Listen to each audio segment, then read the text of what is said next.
다음 주는 이제 추수감사주일입니다. 추수감사주일 전주는 항상 감사의 마음을 다시 생각하며 물질에 관해서 다시 생각하는 그런 주일이 되겠습니다.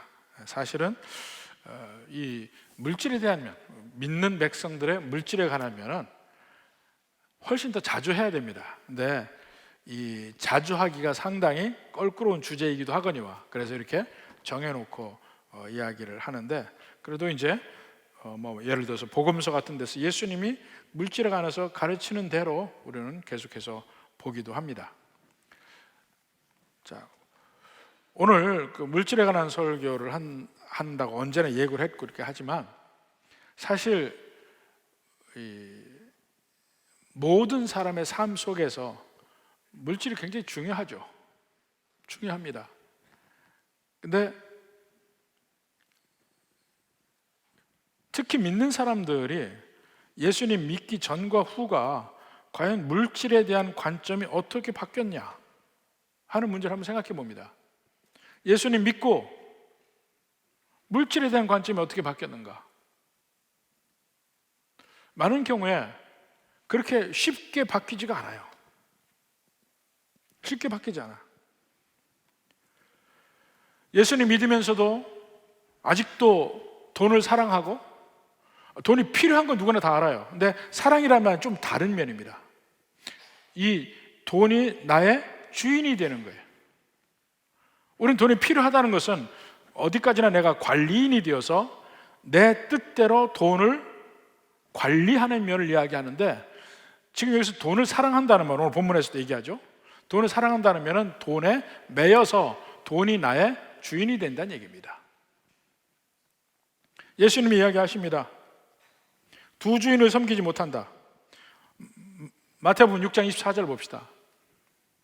한 사람이 두 주인을 섬기지 못할 것이니 혹 이를 미워하고 저를 사랑하거나 또 혹 이를 중히 여기고 저를 경히 여김이라. 너희가 하나님과 재물을 겸하여 섬기지 못하느니라. 이걸 이제 그 전문적인 용어로 mutually exclusive 하다고 얘기합니다. 그러니까 서로 배타적 관계예요. A이면 B가 아니고 B이면 배가 아닌 거, B이면 A가 아닌 거, 이것이 서로 배타적 관계예요. 둘 중에 하나밖에 선택할 수가 없어요. 하나님을 섬기든지 물질을 섬기든지. 근데 이 물질을 섬기는 면이 상당히 다양한 모습으로 나타납니다. 구약의 백성들을 보면 하나님이 이스라엘 백성들을 애굽에서 이끌어내셔서 가나안 땅에 들어가게 하시고 그들에게 뭘 명령합니까? 하나님만 섬기라. 그러면 그렇게 하면 될 거 아니에요.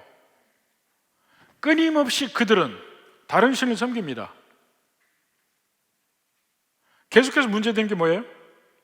바알 신을 섬겨요. 왜 그들이 그렇게 하지 말라는 짓을 해서 온갖 괴로움을 당하고 환난을 당하고 마침내 이 가나안 땅에서 뽑힘이 되어서 포로로 잡혀가는 일까지 벌어지느냐고요. 구약성경 전체 역사가 그거잖아요. 하나님은 섬기면 되는데 그렇지 않고 꼭 다른 신을 섬겨서 문제가 돼. 왜 굳이 그럴까요?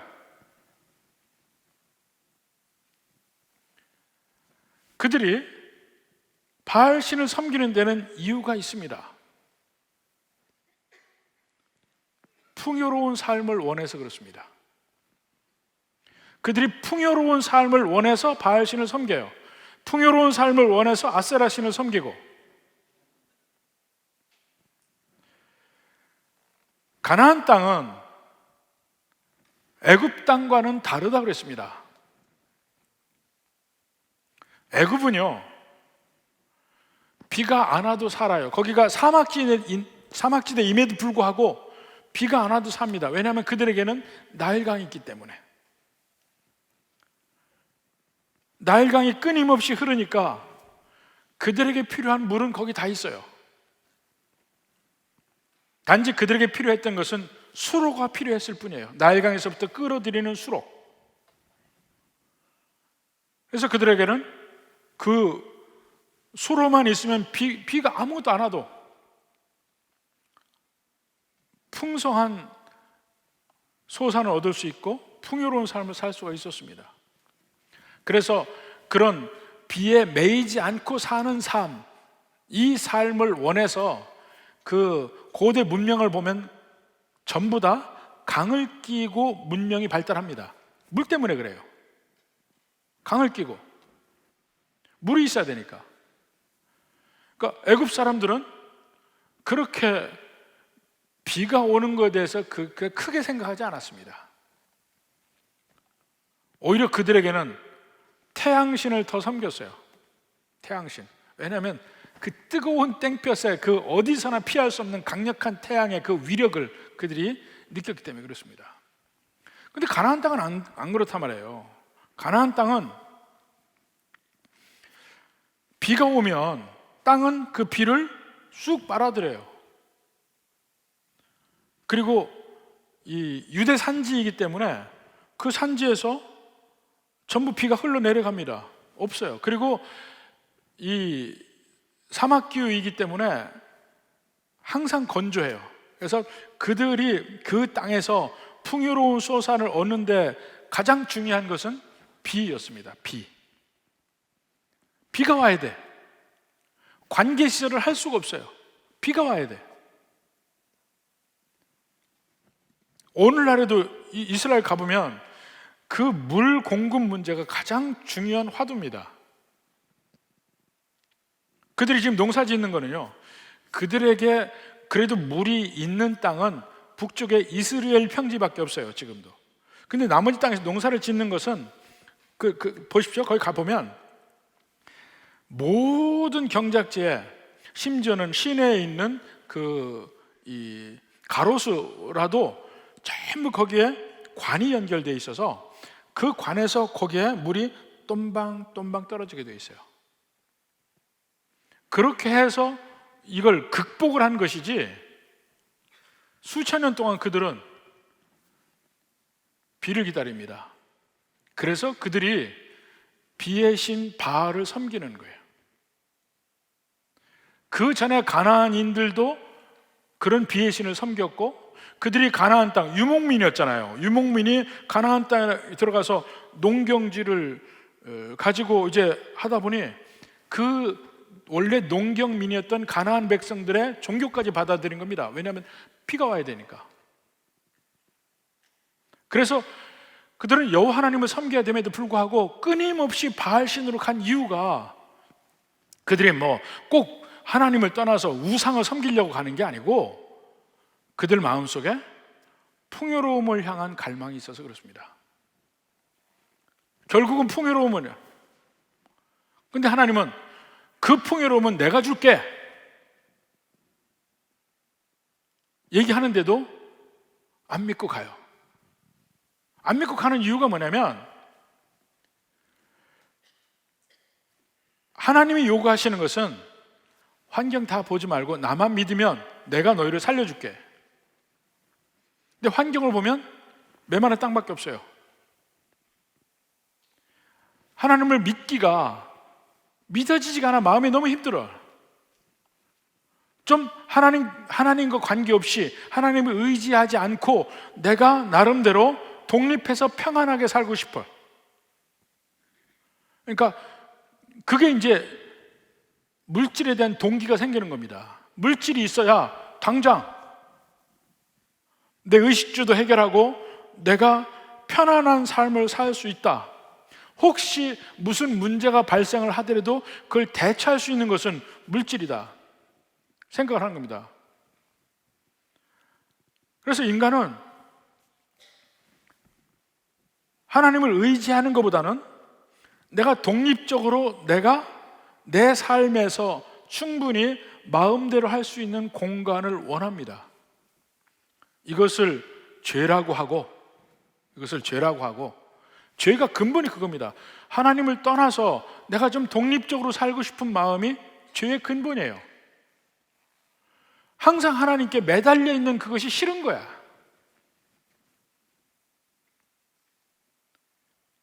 내가 돈만 있으면, 내가 물질만 풍성하게 있다면 하나님께 그렇게 의지하지 않아도 살 것 같은 마음.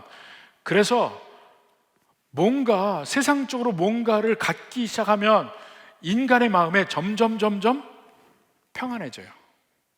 편해져. 마음이 편해져요.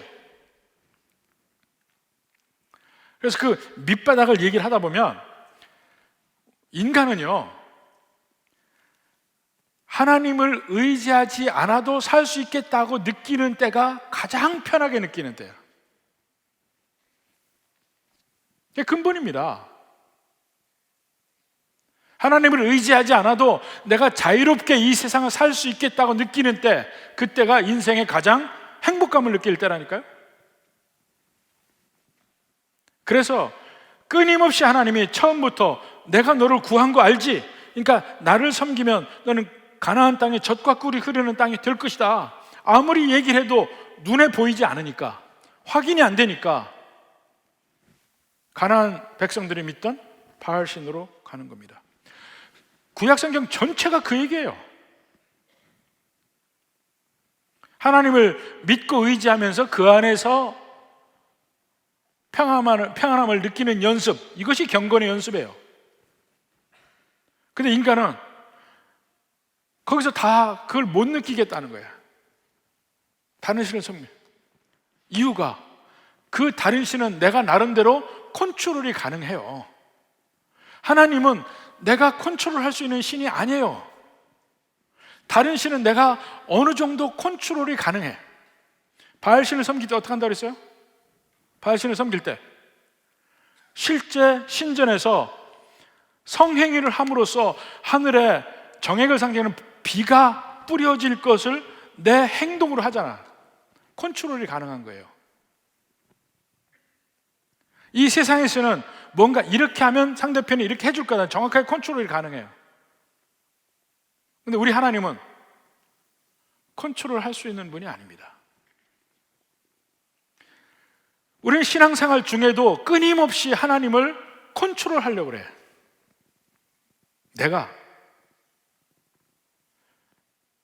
나무 뿌리를 다 뽑을 때까지 기도해서 하나님이 내 뜻을 이룬다. 그게 내가 하나님을 컨트롤 하려는 거죠. 하나님의 뜻을 기다리는 게 아니라니까요. 기도가 내가 나를 향하신 하나님의 뜻이 무엇일까, 이것을 구하는 기도가 아니고, 하나님 내 뜻을 이루어 주십시오 하고 하나님 흔드는 것이 우리의 기도가 됐다니까. 근데 그것은 바알신을 섬기는 것과 다를 것이 뭐가 있냐 이거예요.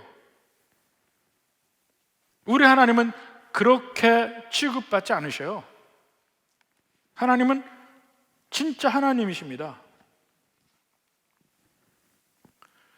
우리가 하나님의 은혜에 감격해서 하나님이 살아계심을 다시 깨닫게 되고, 이 죽은 뒤에 영원한 생명이 있음을 알게 되고, 그곳을 향해서 우리의 모든 평생을 살아야 된다고 하는데도 불구하고 우리는 계속적으로 물질을 숭배하는 마음이 변치 않고 살아갑니다. 근데 우리는 예수님 믿는 삶이 뭐냐면, 잘못하면요, 하나님을 속이고 나를 속이는 삶을 살게 돼요. 나는 지금 잘 살고 있다고 생각해. 나는 경건하게 살고 있다고 생각해. 근데 사실은 나를 속이고 있는 경우가 많아요. 나는 물질이면서 나 하나님께 열심히 헌금도 하고 또 이렇게 산다. 근데 사실은 잘 비교해보면 제가 절에 다닐 때도 그렇게 했어요. 절에 드릴 거 다 드리고 이렇게 했다니까? 그거하고 다를 게 뭐가 있냐고요.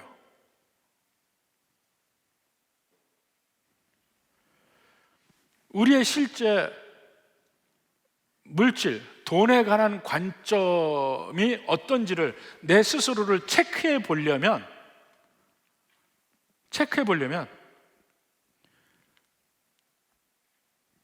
내 돈의 흐름을 따라가 봐야 돼요.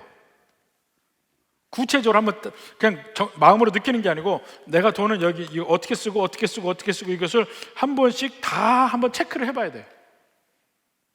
그러면 돈을 내가 어떻게 생각하는지 내 마음이 비로소 그때 보입니다. 항상 내가 내 마음을 아는 거 아니에요. 내 자신을 체크를 해봐야 됩니다. 제가 요즘에 성공적으로 다이어트를 하고 요즘에 요요가 좀 왔습니다. 상당히 뺐는데 절반 정도 다시 쪘어요. 배가 다 들어갔는데 요새 배가 나왔다고 옆에서 쿡쿡 찌르는 성도들이 많아요.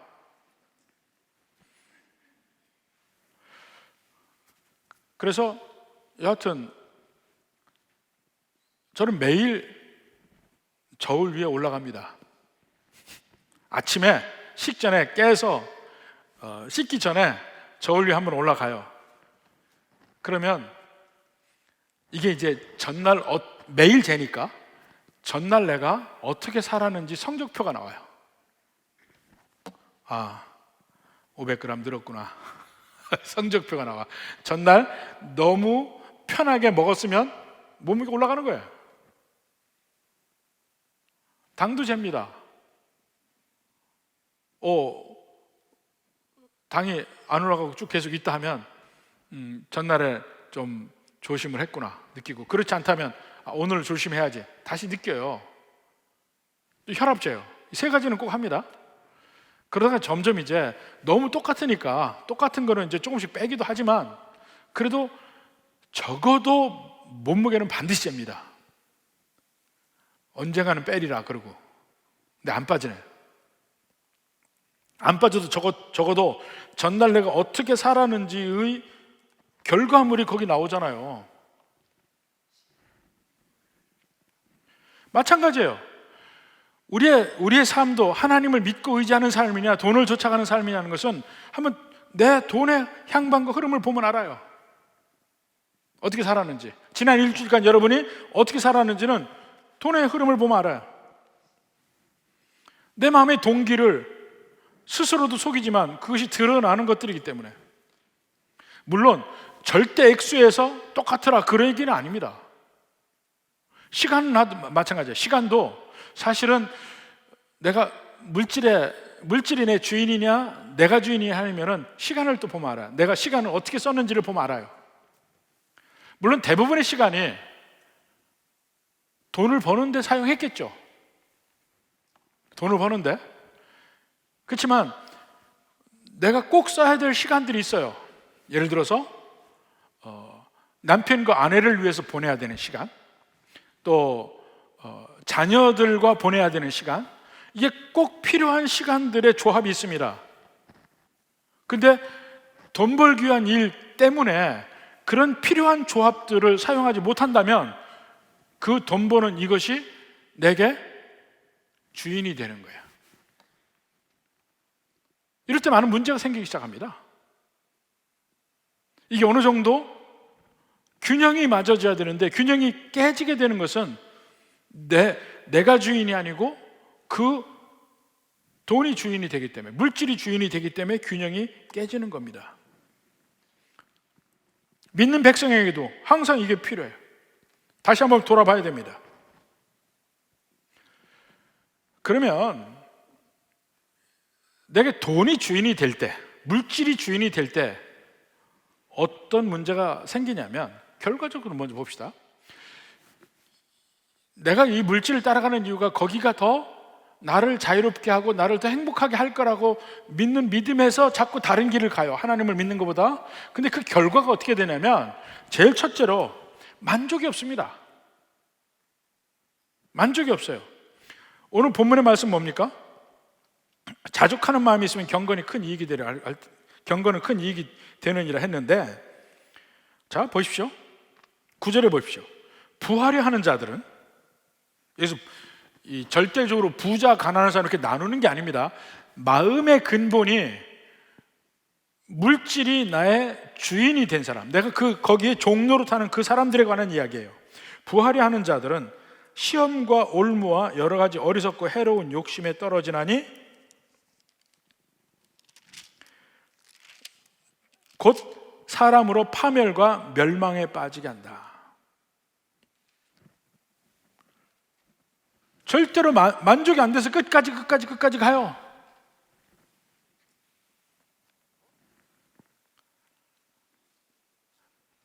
전에도 잠깐 제가 얘기했는데 우리나라 그 조사를 한번 해봤다니까요.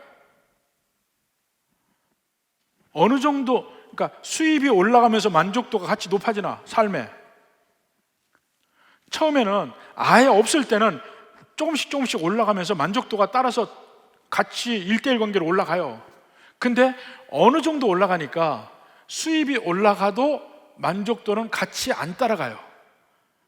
그 기준점이 한 가구의 기준점이 400에서 450만 원이야. 그러면 많은 분들이 생각해요. 아니, 거기서 만족도가 끝난다고? 예, 끝나요. 그 이상은 올라가도 만족도가 더 높아가지 않아요. 만족하는 거에 비해서 문제점이 더 같이 커지면서 그게 상쇄되기 시작해. 이상하죠? 근데 실제 조사를 해보니까 그렇다는 거예요. 그러니까 아주 없으면 물질이 필요해요. 기본적인 생활을 위해서. 근데 그 기본적인 생활이 된 다음에는 그 이상으로 올라가는 것은 우리에게 더 큰 만족을 따라서 주지는 못한다는 거예요. 그러니까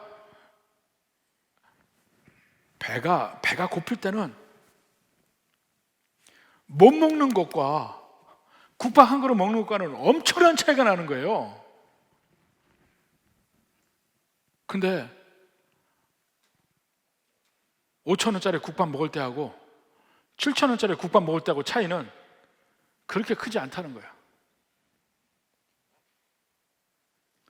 좀 더 비싼 메뉴를 먹는다고 해서 만족도가 그 비싼 만큼 만족도가 높아지는 것은 아니라는 거예요. 근데 우리는 착각하고 살아요. 많으면 만족도가 같이 많아질 거라고, 그 돈의 액수만큼 행복도 커질 거라고 착각하고 그 돈을 따라갑니다. 그때부터 이제 노예가 되기 시작하는 거예요.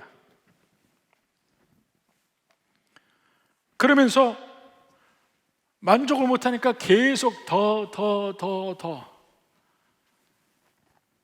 인간이 만족 못하는 그 모습을 괴테가 아주 잘 그려놨습니다. 파우스트에서.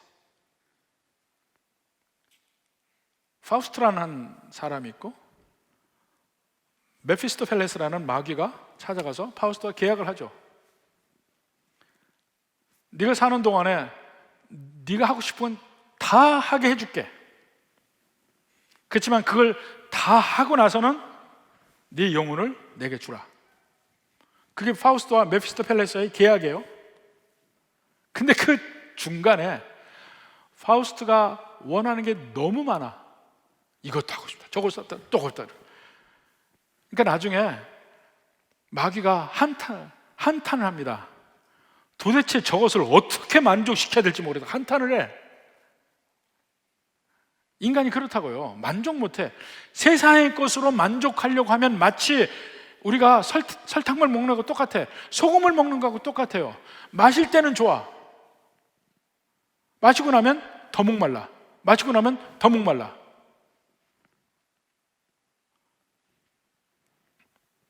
세상의 것으로 만족감을 채울 거라는 것은 기대할 수 없습니다.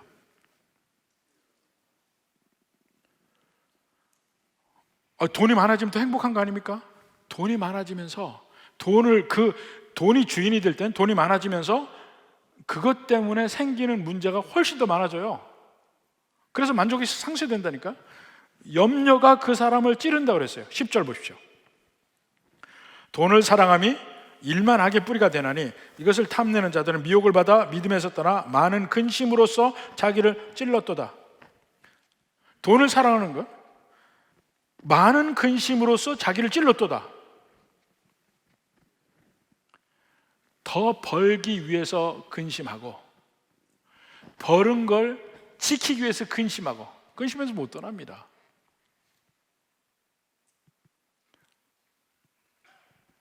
뉴욕에 제가 뉴저지에 살았으니까 뉴욕을 바로 옆에서 보잖아요.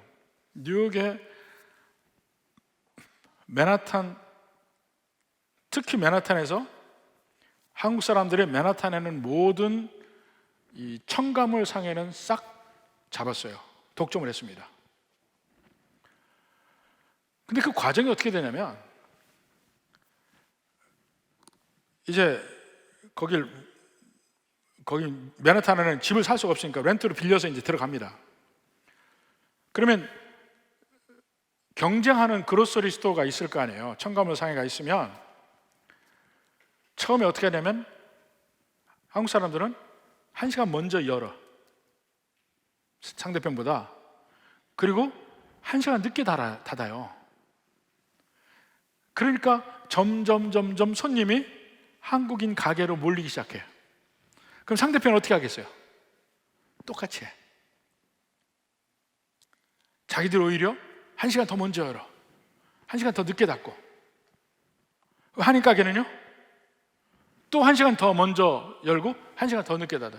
이제 경쟁이 점점 시작이 돼요. 처음부터 지금처럼 하지 않았어요. 그렇게 하다 보니까 나중에는 24시간 그로서리를 결국 하게 돼요. 맨하탄의 한국인 첨가물상에 전부 24시간이에요.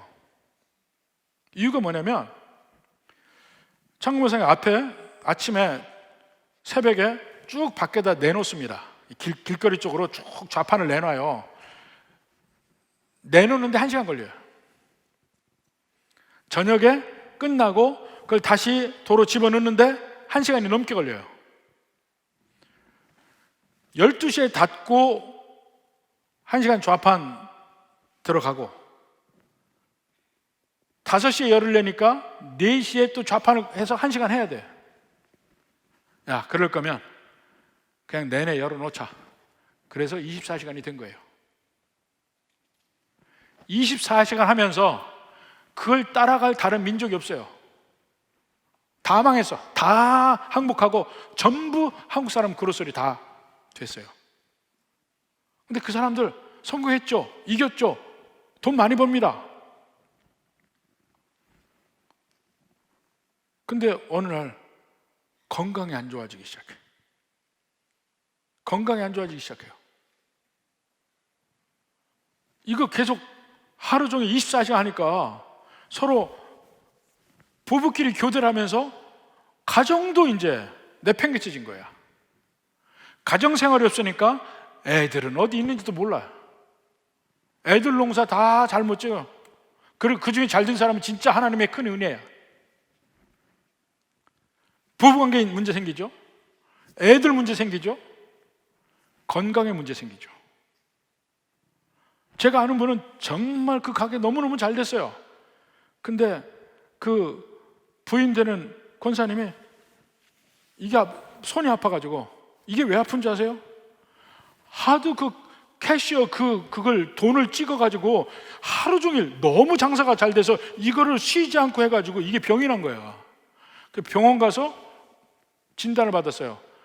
처방이 뭔지 아십니까? 아무것도 아니야. 쓰지 말 것. 쓰지 말 것.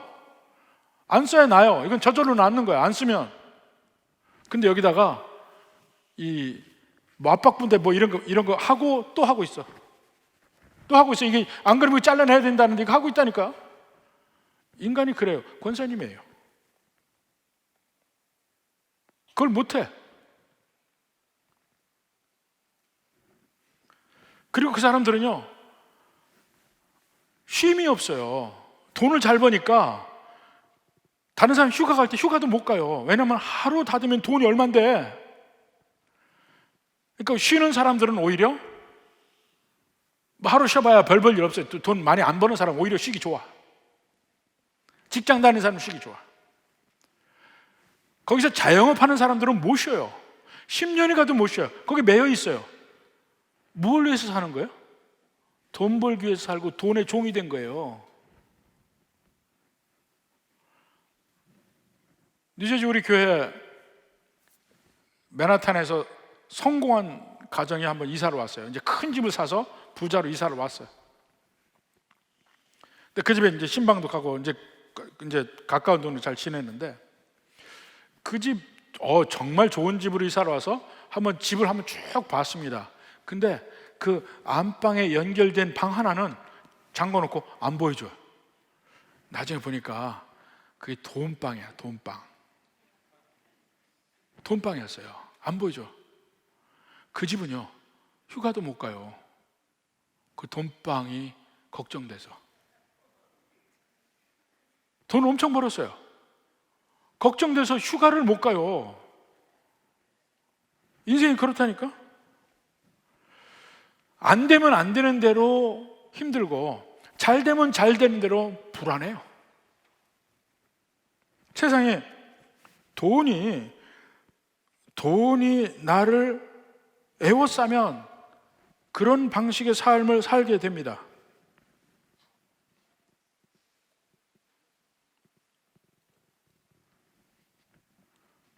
돈에 속고 사는 거야. 이 돈이 있으면 행복해지겠지. 아니라니까요. 오히려 더 큰 문제가 생깁니다. 하나님 믿는 것보다 물질을 믿을 때 꼭 문제가 생겨요. 아브라함 보세요. 아브라함. 하나님이 아브라함을 갈대아 우르 땅에 부르셨습니다. 내가 네게 지시할 땅으로 가라. 내가 네게 복 주리라. 떠났습니다. 어느 곳에 가니까 하나님이 됐다, 여기다. 여기가 내가 너와 너의 후손에게 줄 땅이다. 내가 여기서 너를 축복하리라. 그게 가나안 땅이에요. 거기서 아브라함이 하나님 앞에 예배 드리고 거기 살기 시작해요. 근데 문제는 거기서 기근이 든 거야. 기근이 여기서 살면 안 되겠는데? 분명히 하나님의 약속이 있음에도 불구하고 애굽으로 갑니다. 애굽으로 가서 어떻게 됐습니까? 바로가 아브라함의 아내 사레를 보고 반해서 취합니다. 아브라함도 거기 가서 잘못하면 이방 땅에서 자기가 죽을까 봐 누이라고 했다가 홀라당 자기 아내를 빼앗기죠. 그리고 많은 재물을 줬습니다. 사실 아브라함이 애굽으로 간 이유는 물질 때문에 간 거예요. 좀 잘 살아보려고, 기근에 있는 땅 힘드니까 잘 살아보려고 갔어요. 하나님은 이 땅을 준다고 했는데 이 땅에서 안 살고 애굽으로 간 거예요. 갔더니 진짜 재물은 손에 더 많이 생겼어요. 바로가 줬으니까 얼마나 많이 줬겠어요, 풍성하게. 근데 아내를 뺏겼어요. 그럴 줄은 몰랐죠. 그 사람 행복해요? 행복하지 않아요. 수많은 지금 현대인들이 그렇게 살아요. 물질을 따라가는데 물질을 얻고 보니까 더 귀한 걸 잃어버린 사람이 한둘이 아니에요. 제가 전에 얘기했잖아요. 맨하탄에 잘 나가는 변호사들이요, 100% 이혼했어요. 그들이 그 잘 나가게 될 때까지 이 30대 초반, 30대 전반을 이 로펌에 보면 변호사들이 새끼 변호사가 있고 중견 변호사가 있고 나중에 제일 높이 가면 파트너가 돼야 됩니다. 파트너가 돼야 비로소 돈이 엄청나게 쏟아지는데 새끼 변호사부터 뉴욕의 변호사는 돈을 많이 받습니다. 근데 문제는 새끼 변호사 때, 주니어 때는 일주일 내내 회사에서 일을 해야 돼요. 일이 넘쳐요. 그래서 뉴욕의 로펌에 한 4년, 5년 일을 하면 돈은 많이 벌어요. 돈 많이 주니까. 대부분 그때 아내들이 못 견디고 이혼합니다. 그들은 아주 잘 살아요, 다. 근데 가정은 없어. 어떻게 할 거냐고요. 과연 돈이 내게 행복을 줄까?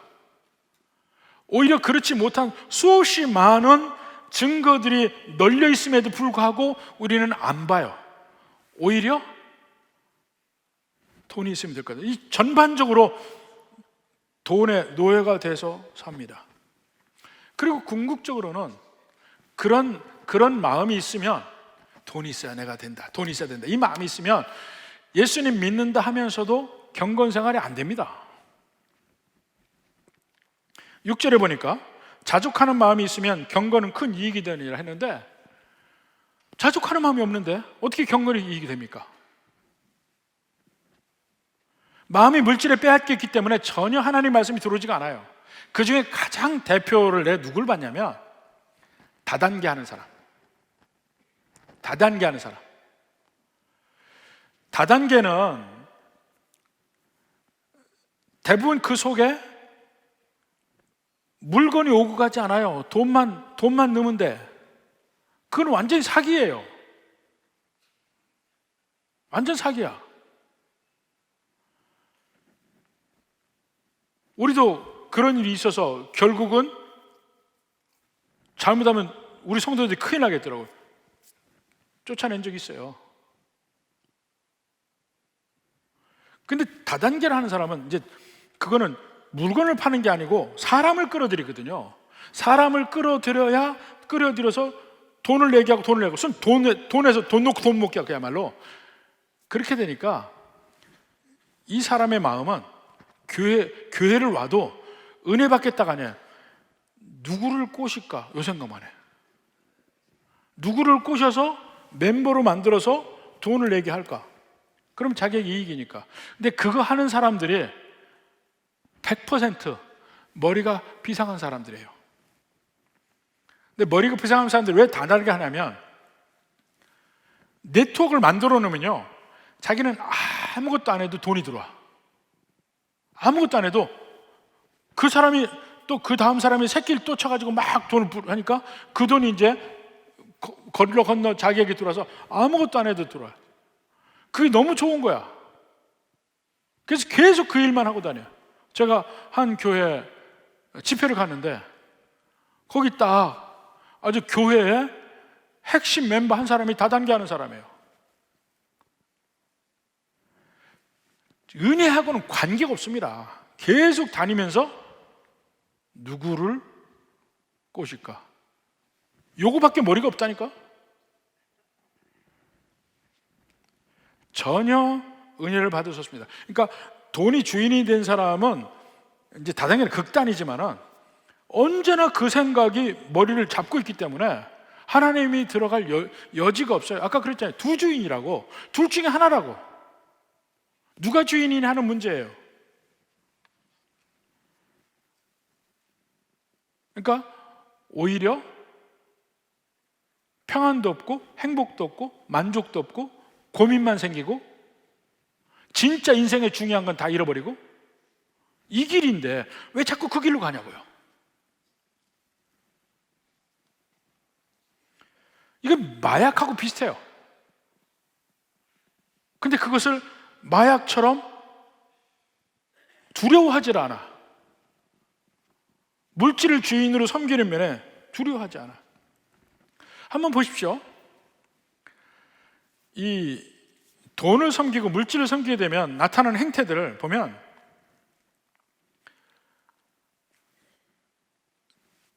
자동차를 산다고 칩시다. 자동차 사요? 근데 제가 전에 그걸 봤습니다. 아주 자기 마음에 드는 멋진 차를 샀어요. 마음에 드는 차 종은 일부러 얘기를 안 할게. 얘기를 하면 꼭 그거 타는 사람은 다 문제가 있는 사람이지 보니까. 멋진 차를 샀어요. 하얀색으로 샀어요. 그러니까 너무너무 좋은 거예요, 사람이. 근데 문제는 주차를 해놔야 되잖아, 아파트에서. 그러니까 다른 차들 없는 저쪽으로 하니까 한참을 걸어야 돼, 이제 자기는 집으로. 근데 걷고 와보니까 너무 멀어서 내 차가 잘 있는지가 안 보이는 거야. 그 다음에는 항상 마음이 거기가 있어요. 보고 있으면 맨날 거기 닦고 있어, 차를. 가까이도 못 놓고. 그래서 제가 그래서 저 사람은 이마트, 롯데마트는 어떻게 다니지? 제일 먼 데다 세워놓을 거야, 분명히. 그 정도 되면 물질이 주인인 사람이에요. 물질이 주인인 사람. 자동차는 싸건 비싸건 내가 주인이 되면 아무데나 대놓고 편하게 다녀야 되잖아요. 편하게. 근데 대놓고 혹시 다른 차 때문에 내 차 누구 긁을까 봐 겁난다면 일단 거기는 물질이 주인이 된 사람이에요. 여러분 집 누구나 다 좋은 집 살기 원해요. 넓은 집 살기를 원하고 그 리모델링 다 해놓고 깨끗하니까 이제는 그 집에서 구역 예배를 못 드려. 집에 누구 만지고 깰까봐, 애들 오면 또 벽 하나 이렇게 해놓을까봐 구역 예배를 못 드리는 집이 되는 거야. 그 정도 되면 물질이 주인이 된 거예요. 내가 마음대로 사용할 수 있어야 되잖아요. 뭐든지.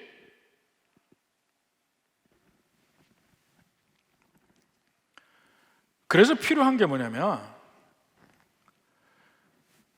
너무 물질이 귀해서 그것이 내 생각을 잡아먹고 내 행동을 변하게 하면 안 되는 겁니다. 알아야 될 것이, 모든 것이 다 여기 있는 대로 하나님 것이고 하나님이 내게 거저 주셨다는 것을 인정해야 돼요. 뭐라 합니까 여기서? 7절에 봐요. 우리가 세상에 아무것도 가지고 온 것이 없음에 또한 아무것도 가지고 가지 못하리니. 이것만 알면 돼요. 이것만 알면 돼. 이것만 있으면 있건 없건 하나님을 인정하니까 물건에 집착하지 않게 돼요. 없어져도 내 인생 끝났다고 생각하지 않아. 욥의 고백을 한번 봅시다. 욥기 1장 21절. 이러되 내가 못해서, 하나님 모든 물질 다 없앴을 때의 욥의 고백입니다. 내가 못해서 알몸으로 나와 싸운즉 또한 알몸이 그리로 돌아가올지라. 주신 이도 여호와시요 거두신 이도 여호와시오니 여호와 이름이 찬송을 받을지니이다. 이 고백을 할 수 있는 근거가 뭔지 아세요? 물건에 대해서 지나치게 집착하지 않으면 그래 돼요. 하나님이 주신 거 내가 쓰고 간다 생각하면 돼요. 영원히 여기 살리라 이러니까 이제 집착하기 시작합니다. 어차피 놓고 간다 생각하면 별로 집착하지 않아요.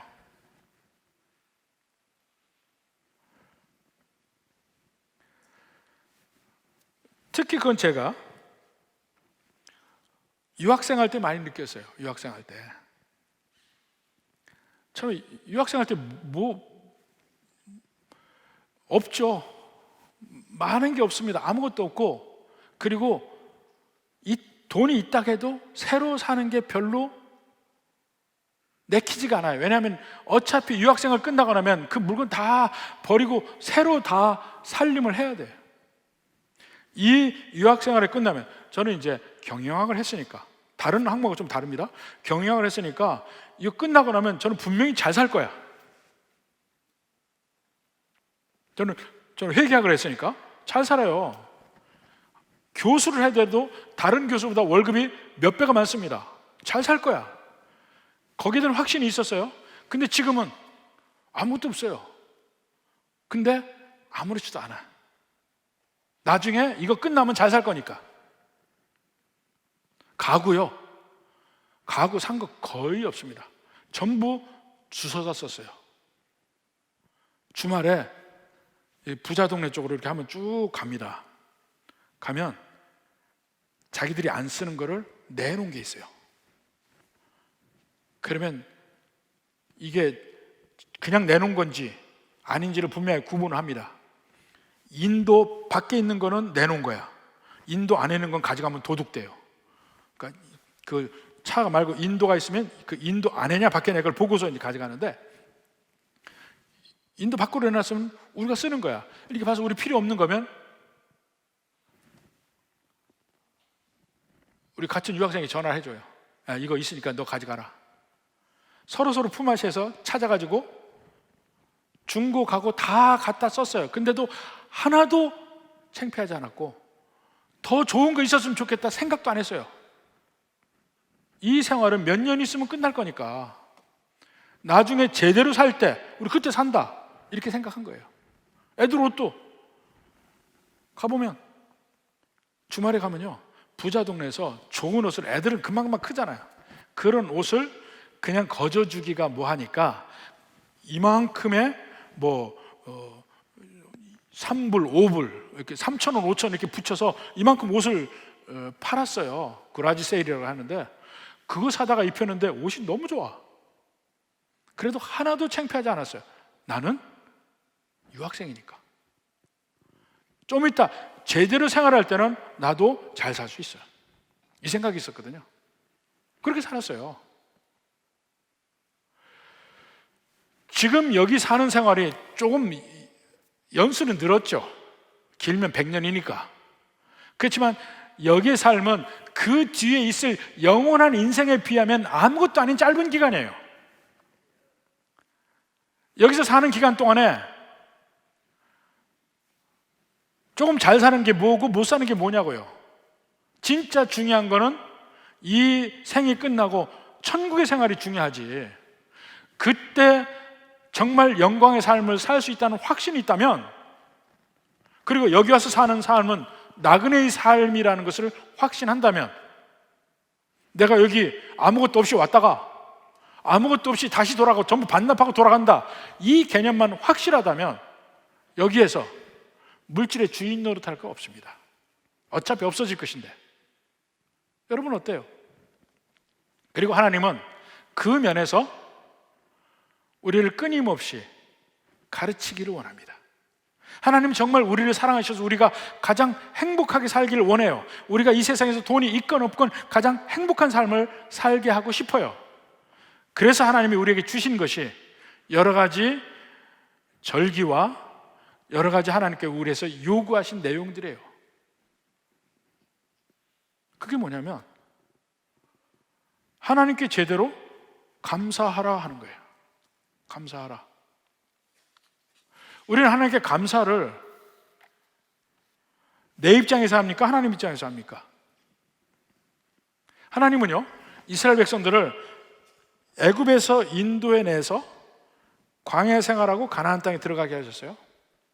그리고 나서 가나안 땅에서는 이제 그들이 더 이상 노예 생활도 아니고 더 이상 광야의 유목민 생활도 아니고 이제 농경사에서 제대로 풍성한 생활을 하게 했습니다. 그런데도 불구하고 1년에 한 번씩 먼저 유월절을 지키라 했습니다. 일주일간 유월절 지켜요. 일주일간 누룩 없는 떡을 먹어요. 그러면서 이 애굽에서 마지막 10가지 재앙 중에 마지막 죽음의 재앙이 있던 그날을 기억합니다. 첫 번째 유월절날 애굽의 바로가 이스라엘 백성들을 안 보내니까 이스라엘의 모든 장자를 죽이는 때가 있죠. 그때 이스라엘 백성들은 모여서 양의 피를 문지방과 문설주에 바르고 그 안에서 양을 먹었습니다. 그게 유월절 아니에요? 유월절을 지키면서 언제나 그 가정에서 가장 어린 막내가 아버지에게 묻게 돼 있어요. 왜 우리가 이 절기를 지킵니까? 그러면 거기서 설명을 해줘요. 애굽에 있었던 얘기를 설명해줘요. 이렇게 하나님 우리를 구원하셔서 우리가 지금 이러한 생활을 하니까 그걸 기억하려고 하는 거다. 매년 들어요. 모든 가족이. 항상 어린애가 물어보니까. 그리고 초막절을 지킵니다. 초막절은 뭡니까? 장막절 또는 초막절을 하는데, 이것은 이스라엘 백성들이 광야에서 텐트를 치고 하나님이 주신 것만 먹고 살았던 그 경험을 다시 살리는 거예요. 음식도 그때 먹는 음식, 조악한 음식. 텐트에서 자고 일주일간 자요. 그러면서 그때 생활을 다시 한번 생각하는 거예요. 처음에 하나님께서 우리를 구원하실 때 우리는 이렇게 아무것도 없었다. 근데 이렇게 우리가 지금 평안하게 사는 것은 하나님이 내게 주셔서 사는 거다. 이걸 확인하는 겁니다. 하나님께서 이걸 확인하라고 그 절기를 지키라고 한 거예요. 그걸 확인하고 나면 내게 있는 이 물질은 내가 해서 얻은 게 아니고 하나님이 내게 준 선물이구나. 이걸 알게 됩니다. 또 하나 얘기하는 것은 하나님 앞에 감사를 하라는 얘기예요. 끊임없이 하나님 앞에 나올 때마다 절대로 빈손으로 가지 않았습니다. 그래서 사실은 예배에서 원칙은요, 모든 예배에 연보가 있어야 합니다. 우리가 유일하게 뭐 같은 날이니까 주일 저녁 예배 연보가 없지만은 원래는 연보가 없는 건 예배가 아니에요. 원칙적으로 하나님 앞에 나아갈 때 물질이 없이 예배를 드려본 적이 없습니다. 이스라엘 백성들 생각해 보세요. 그냥 나가세요? 없어요. 언제나 뭔가를 드렸어요. 감사함으로 드리는 거예요. 그거를 통해서 내게 모든 것이 하나님께로부터 주셨다는 걸 고백하는 거예요. 그 고백을 하라는 거예요. 근데 억지로라도 그 고백을 하기 시작하면 내 마음속에 내 모든 것은 하나님이 거저 주셨구나, 이것이 이 마음이 들어와요. 근데 그 마음이 왜 중요하냐면 비로소 그때 내가 물질을 섬기는 게 아니고 하나님을 섬기는 마음으로 변합니다. 이때부터 자유로워지기 시작해. 하나님은 우리에게 행복을 주시기를 원하세요. 근데 행복은 어디서부터 오느냐? 물질을 주인으로 섬기지 않고 물질보다 내가 물질에 대해서 주인이 될 때 비로소 행복해져요. 근데 그것은 하나님을 인정할 때 그 관계가 비로소 됩니다. 다른 길이 없어요. 이 세상 모든 사람은 그 만몬을 주인으로 섬기고 살아요. 심지어는 예수님 믿는 사람들도 그렇게 살아요. 근데 차이는 있습니다. 고린도전서 2장과 3장의 차이. 육의 사람이 있고 육적인 사람이 있어요. 육의 사람은 마음에 성령이 없는 사람이에요. 그 사람들은 애초부터 육으로 살 수밖에 없습니다. 성령이 없는 사람. 근데 고린도전서 3장 1절에 보면 육적인 사람이 나와요. 예수님 믿고 마음에 성령이 계신데도 불구하고 육적으로 살아. 자꾸 두 주인을 섬기려고 그래. 그런 사람에게 치료법을 얘기하는 겁니다. 정말 천국의 소망이 있느냐? 애초에 하나님이 나를 이 세상에 적시인으로 주셔서 내게 선물로 주셔서 이렇게 사는 것이고 어차피 이거 반납하고 간다, 이 개념을 확실하면 되고, 현재의 삶에서도 계속 이 모든 것이 하나님께로 주셨다는 것을 고백하는 것이 감사의 연보예요. 그래서 감사한금 낼 때 그냥 감사한금 내지 말라고 얘기합니다. 반드시 왜 감사한지 그 말을 적으라고 그래요. 우리 다음 주 추수감사절입니다. 추수감사 주일인데 추수감사 헌금 하잖아요. 그냥 추수감사 헌금하고 쓰지 말라니까요. 금년 1년을 돌아보고 금년 1년 동안 하나님이 내게 주신 은혜가 무엇이고 무엇을 감사한지를 쓰라고요. 그게 진짜 감사 헌금의 의미가 있는 거예요. 그걸 쓰라고요. 누가 볼까 봐. 그냥 하나님 앞에 보여. 저도 안 봐. 하나님 앞에 감사해요. 그렇게 할 때 마치 우리에게 백신 먹는 거하고 똑같아요. 자꾸 우리 마음에 죄성이 있어서 자꾸 하나님을 떠나서 자유롭게 살려고 하는 마음이 있어요. 근데 그게 아니다. 하나님 안에서야 진짜 자유롭다. 이것을 누리게 하는 것이 하나님 앞에 계속 감사하는 겁니다. 바로 이 면이 여러분에게 삶에 언제나 있어서 반드시 연보가 있는 감사해야 돼요. 감사도 그냥 입으로 감사. 우리의 불신앙의 핵심은 물질에 있기 때문에 물질이 하나님께 드려져야 돼요. 그래야 비로소 진정한 이 치료제나 면역약을 먹는 거하고 똑같다는 거예요. 부디 이 면을 간과하지 마십시오. 복음서를 보십시오. 처음부터 끝까지 예수님이 소유나 물질에 대해서 얘기 안 하는 장이 있는지 한번 보세요. 거의 없습니다. 부디 이 면에서 정말 제대로 하나님을 믿고 하나님이 주시는 복을, 자유함과 행복의 복을 받으시는 여러분이 되기를 주님의 이름으로 축원합니다.